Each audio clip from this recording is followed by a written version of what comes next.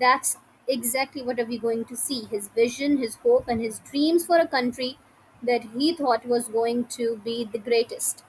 But unfortunately ہم جیسی قوم کو وہ یہ ملک دے کے گئے تھے اور ہم نے ان سے کیے گئے کسی ایک وعدے کا بھی پاس نہ رکھا. چیپٹر کو اسٹارٹ کرتے ہیں اور پڑھتے ہیں قائد اعظم نے اس اسپیچ میں ہم سے کن باتوں کا اظہار. Starting the chapter, the Quaid Azam Muhammad Ali Jinnah made presidential address on the 11th August 1947. Presidential address کا مطلب ہوتا ہے صدارتی خطاب کرنا, ٹھیک ہے. جب پاکستان بننے کا اعلان ہوا اور اعلان بننے کے بعد پاکستان کے اسمبلی کا سیشن رکھا گیا فار دا فرسٹ ٹائم, تو اس اسمبلی کے سیشن کی صدارت قائد اعظم کو دی گئی تھی, پریزیڈنسی کا. صحیح ہے. تو قائد اعظم نے as a president of that assembly, جو کہ پاکستان کی اسمبلی تھی, پاکستان کے پولیٹیکل ریپرزنٹیٹیوز بیٹھے ہوئے تھے, اس اسمبلی کا جو انوگرل سیشن تھا اس سے پریزیڈنشیل ایڈریس اس لیے کیا کیونکہ ان کو پریزیڈنٹ کا درجہ دیا گیا تھا اس اسمبلی کے پریزیڈنٹ کا, ورنہ پاکستان کے تو قائد اعظم گورنر جنرل تھے, ٹھیک ہے ایوری ون, اور وہ بھی 14 اگست کو بنے تھے. اچھا بھائی, on 11th August 1947 to the inaugural مطلب بالکل پہلا سیشن, فرسٹ ٹائم ہو رہا ہے پاکستان کی فرسٹ کانسٹیٹیوئنٹ اسمبلی کا. کانسٹیٹیوئنٹ کا مطلب ہوتا ہے قانونی. آج ہم پاکستان کی اسمبلی کو کیا بولتے ہیں؟ نیشنل اسمبلی, قومی اسمبلی کہتے ہیں, رائٹ, کیونکہ پاکستان میں قانون آ چکا ہے, سب کچھ بن چکا ہے. تو کانسٹیٹیوئنٹ اسمبلی کیوں کہہ رہے ہیں ہم اس پرانی والی کو؟ بیکاز اس وقت پاکستان کے پاس کوئی کانسٹیٹیوشن موجود نہیں تھا, اور اس اسمبلی بننے کا جو one of the basic reasons تھا وہ کیا تھا کہ آپ نے پاکستان کا کانسٹیٹیوشن بنانا ہے. کیونکہ آپ کو پتہ ہے جب تک کانسٹیٹیوشن نہیں بنا تھا پاکستان کا, پاکستان آزاد ہو کر بھی برطانیہ کے راج کے اندر تھا, یعنی کہ برٹش ایمپرر کے نیچے ہی, انڈر ہی آتا تھا, کیونکہ آپ کا اپنا آزاد قانون نہیں تھا. اور وہ بھی کب تک بنا, جا کے فائنل شکل اس کی 1971 میں آئی ہے, 47 میں آزاد ہونے کے بعد, تب جا کے ہم کہیں صحیح معنی میں آزاد ہوئے ہیں. And that's why Quaid Azam created this assembly, تاکہ آپ کانسٹیٹیوشن بنائیں. اسی لیے اس کا کیا نام ہم بول رہے ہیں, کانسٹیٹیوئنٹ اسمبلی, یا پھر you can call it Pakistan کی پہلی قانون ساز اسمبلی, ٹھیک ہے ایوری ون. اب اس اسپیچ کے بارے میں کہہ رہے ہیں کہ that was one of the most consequential assertions in the history of South Asia. Consequential assertions کا مطلب ہے ایسی چیزیں جو کہ تاریخ میں بہت اہمیت کی حامل ہوں. تو ساؤتھ ایشیا کی جو ہسٹری ہے بیسکلی, اس کی تاریخ اگر ہم پڑھیں تو یہ اس خطاب کے بعد پاکستان کا بننا, دنیا کے میپ کو چینج ہونا, پاکستان کے لیے جو ان کا ویژن تھا, اس تمام نے جو ساؤتھ ایشیا کی ہسٹری چلتی چلی جا رہی تھی صدیوں سے, اس کو کمپلیٹلی ٹرن کر کے دوسرے روٹ پہ لے کے آ گئے, ٹھیک ہے. تو کانسیکوینشل ایزرشنز کا مطلب ایک ایسا اسٹیپ تھا قائد اعظم کا یہ, جس کی وجہ سے تاریخ نے ایک نئی شکل لے لی. Clear every one. اسرٹ کرنے کا مطلب ہوتا ہے زور دینا, اور کانسیکوینشل نکلا ہے کانسیکوینسز سے, جس کا مطلب ہے ایسے ایفیکٹ, ایسے آپ زور دیں باتوں پہ جو کہ چینج کر دیں دوسری چیزوں کو, بہت امپیکٹفل ہوں. دس ہسٹورک اسپیچ ٹیسٹیفائز. اب ٹیسٹیفائز کا ورڈ ہمارے پاس ایک نیا ورڈ آ گیا ہے. ٹیسٹیفائی کا مطلب ہوتا ہے گواہی دینا. تو یہ اسپیچ سن لیں اگر, تو وی کین کمپلیٹلی انڈرسٹینڈ کہ قائد اعظم کی یہ اسپیچ کس بات کی گواہی دے رہی ہے کہ قائد اعظم کا پاکستان کے لیے ویژن کیا تھا. ویژن کا مطلب ہے انہوں نے پاکستان کے لیے سوچا کیا تھا, کہ یہ ملک ہم بنا کیوں رہے ہیں, یہ ہم کس کے لیے ملک بنا رہے ہیں, واٹس دا پرپز. یہ اسپیچ اس تمام باتوں کو کور کرتی ہے. اس کے علاوہ قائد اعظم نے اس اسپیچ میں یہ بھی ذکر کیا ہے کہ حضرت محمد صلی اللہ علیہ وسلم ہمارے آخری نبی ہیں, اور ہم مسلمان ملک بنا رہے ہیں, ظاہر سی بات ہے, اور ان کی ٹیچنگز پہ عمل کرنا ہمارے لیے بہت زیادہ ضروری ہے. Clear every one. اب اسپیسیفکلی قائد اعظم کی اس اسپیچ کے اندر جنہوں نے رسول اللہ صلی اللہ علیہ وسلم کی جس اسپیسیفک ٹیچنگ کا ذکر کیا ہے, یا بیسک جو اسلام کی ٹیچنگ ہے وہ کیا ہے, کہ all men are equal in the eyes of God. This is the message of Pakistan as well, کہ پاکستان میں کسی بھی قوم سے تعلق رکھنے والا, کسی بھی مذہب سے تعلق رکھنے والا خدا کی نظر میں برابر ہے. یہ ملک ہر کسی کے لیے ایک جتنا ہی ہے. یہ نہیں کہ اسپیسیفکلی ان کا اتنا حصہ, ان کا اتنا حصہ, ان کا اتنا کم. نو. قائد اعظم کے اکارڈنگ پاکستان بنا جو ہے وہ بنا ہے سب کے لیے. قائد اعظم اپنی تقریر کا آغاز کرتے ہوئے کہہ رہے ہیں I cordially thank you with utmost sincerity. میں تہ دل سے شکر گزار ہوں کہ آپ لوگوں نے مجھے آنر کنفرٹ بخشا ہے، گرانٹ کیا ہے کہ میں آج اس اسمبلی سے خطاب کروں. I sincerely hope that with your support and cooperation ہم اس اسمبلی کو ایک ایگزامپل بنائیں گے آنے والی دنیا کے لیے، یعنی کہ ایک ایسی دنیا that would remember کہ اس اسمبلی نے کتنا زبردست اور کتنا بہترین کام کیا ہے پاکستان کی ترقی اور آزادی کے لیے. Moving ahead in the chapter, Qaid-e-Azam is now mentioning the two functions of this assembly. He's saying the Constituent Assembly has got two main functions to perform. First is the very wondrous and responsible task. پہلا function بہت مشکل ہے اور wondrous یعنی کہ it requires a lot of effort, a lot of responsibility, a lot of focus. کیوں؟ Because it's the task of framing our future constitution. یہ task ہے ہمارے future constitution کو بنانے کا. Constitution basically covers every single aspect of a country.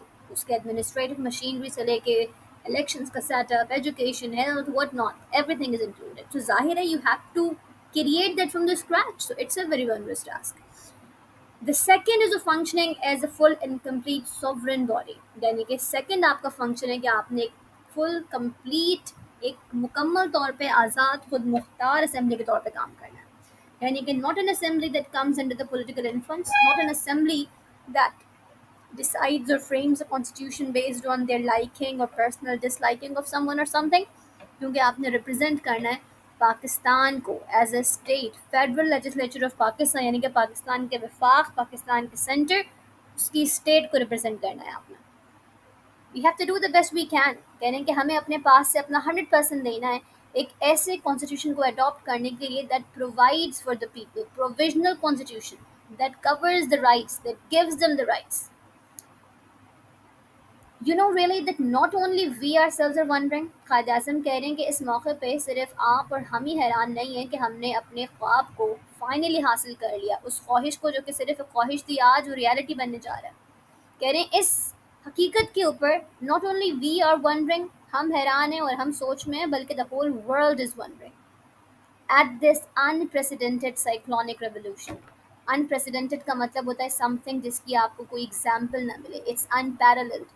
Cyclonic کا مطلب ہے something that comes and changes everything around it. ایک cyclone کے طور پہ، طوفان کے طور پہ. اور revolution کا مطلب ہے انقلاب. Quaid Azam is referencing here the struggle of Pakistan, the freedom struggle, the fight of freedom, the fight to get the independence. اور یہاں پہ قائد اعظم مینشن کریں کہ that was a cyclonic revolution. ایک unparalleled revolution، انقلاب تھا جس کے نتیجے میں ہوا کیا؟ has brought about the plan of creating two independent sovereign dominions. Us plan سے یہی ہوا کہ ایک سب کانٹیننٹ میں دو آزاد سوورن خود مختار ریاستیں جو کہ انڈیا اور پاکستان میں کریٹ ہو گئے. ڈومینینز مطلب ملک، کنٹریز، ریاستیں. دس مائٹی سب کانٹیننٹ، یہ جو اتنا بڑا سا سب کانٹیننٹ ہے، اس کے اندر انہیبیٹنٹس رہتے ہیں جن کا تعلق ڈائیورس کلچر سے ہے، یعنی کہ not one ethnicity, not one religious background, different people from different backgrounds are living here. لیکن اس ریولیوشن کے نتیجے میں ہوا کیا؟ They have been brought under a plan. ایک ایسا پلان آیا جس کے نتیجے میں ان کی زندگیاں تبدیل ہو گئیں. That's why Qaid Azam is calling that struggle, that freedom fight, a titanic, unknown and unparalleled time. یعنی کہ ٹائٹینک کا مطلب something that's exceptional in size or something that's exceptional in strength. اس کے علاوہ unknown جس کو کبھی تو نے دیکھا نہیں، اور unparalleled again جس کی کوئی example نہیں. تو یقیناً ملک اور دنیا کا نقشہ بدل دینا it doesn't happen every day, but it happened after the struggle for Pakistan. That's why Qaid Azam is calling it unprecedented. He's calling it titanic because it has literally changed the course of history. Black marketing جس برائی قائد اعظم کہہ رہے ہیں کہ it is another curse، یعنی کہ یہ بھی ایک بہت بڑی بلا ہے، یہ بھی بہت بڑا ایک برائی ہے.